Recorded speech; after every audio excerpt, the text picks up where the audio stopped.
Bonjour à toutes et à tous, on se retrouve aujourd'hui dans la bibliothèque de Carthage pour parler de la Louisiane française et évidemment de sa ville phare, la Nouvelle-Orléans, cette ville multicolore, métissée, bref, le melting pot a un rôle tout particulier dans l'histoire de la ségrégation des Noirs aux États-Unis, vous allez le voir dans cet épisode.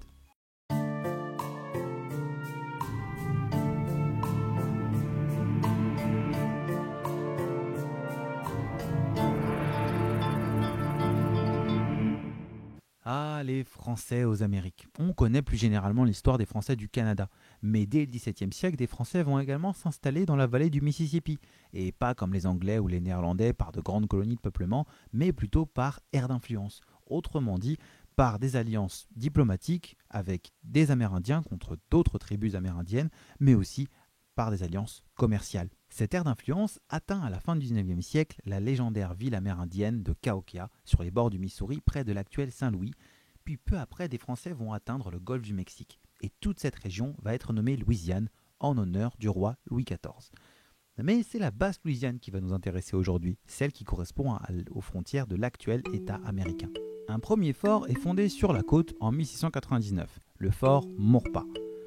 Près de ce fort, on va ouvrir un comptoir dans l'objectif de créer une ville qui va devenir la capitale commerciale de la France dans la région. Cette ville, c'est la Nouvelle-Orléans. Elle est fondée en 1718 et elle est nommée en l'honneur de la famille princière des Orléanais. Elle se construit progressivement, mais finalement, elle n'eut qu'un rôle mineur dans l'histoire de la France aux Amériques. En 1762, elle est donnée aux Espagnols pendant la guerre de 7 ans, qui va se terminer par la défaite de la France face aux Britanniques. Et voilà.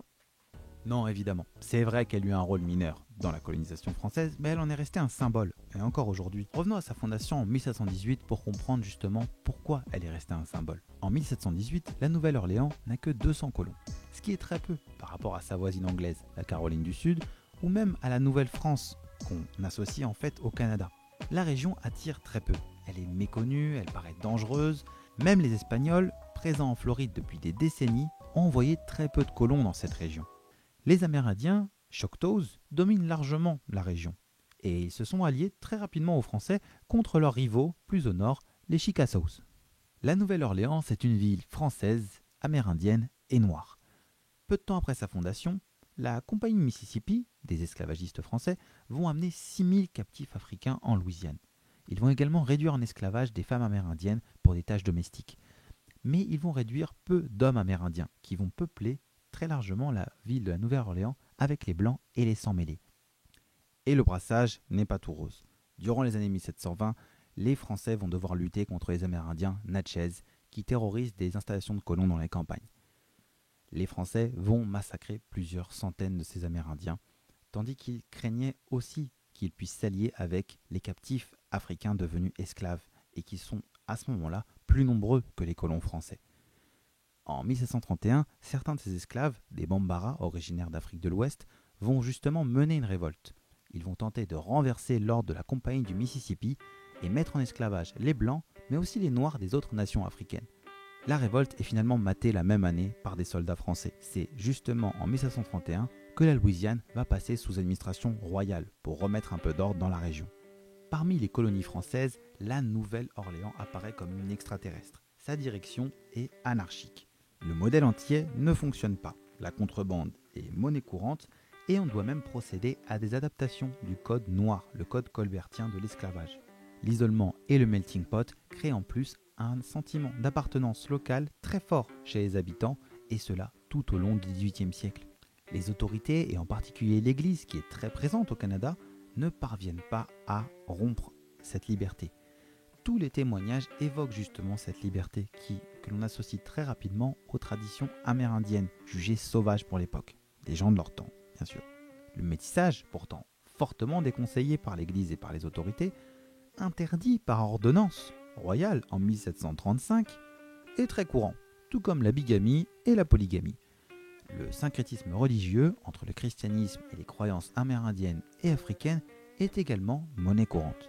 L'accroissement naturel des Noirs est très rapide, tandis que la population blanche, majoritairement des hommes, se métisse beaucoup et ne représente qu'un tiers de la population. Pour combler la faiblesse numérique des femmes blanches, on va faire venir les filles du roi, qui ne sont vous vous en doutez, pas vraiment les filles du roi Louis XIV, ni de Louis XV d'ailleurs, ce sont en vérité des femmes célibataires, des centaines d'orphelines et de prostituées qu'on envoie par navire jusqu'en Louisiane. L'abbé Prévost raconte cette histoire à travers un personnage fictionnel, celui de Manon Lescaut, qui connaît un succès phénoménal en France, tout en faisant scandale. Sans compter l'esprit de fête déjà populaire. Les rues animées de chants, de danses, les tavernes toujours ouvertes la nuit. Il y a aussi le Mardi Gras, évidemment. Le Mardi Gras, institution qui reste encore aujourd'hui le plus grand carnaval des États-Unis. En 1763, alors que la guerre de 7 ans touche à son terme, la Louisiane française compte 15 000 habitants, sans compter les Amérindiens. La Nouvelle-Orléans en compte 4 000. Et ces derniers ne veulent pas devenir autre chose que français. Ils le font savoir par plusieurs pétitions et par une révolte contre les Espagnols en 1768. Mais les Espagnols ont le dessus et font des concessions. Ils n'annexeront pas la Nouvelle-Orléans à l'Espagnol et ils gardent une administration à la française et ils impulsent une nouvelle politique culturelle en fondant plusieurs théâtres.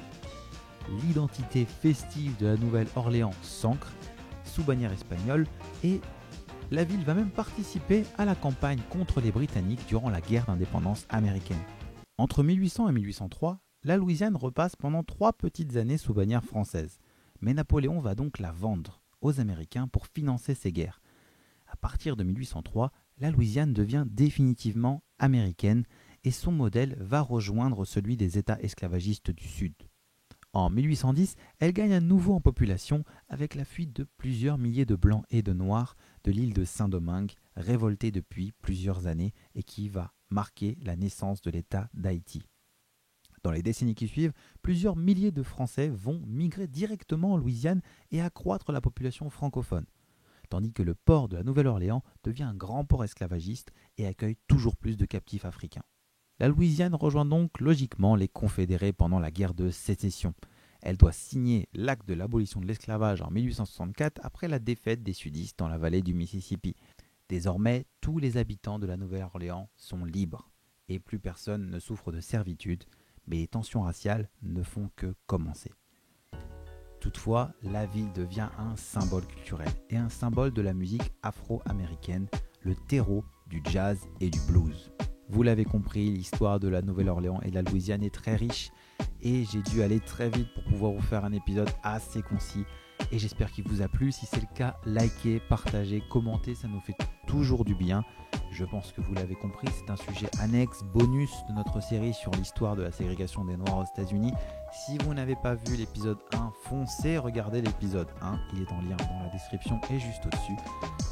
Et à part ça, je vous dis à très bientôt dans la bibliothèque de Carthage. Prenez soin de vous. Salut!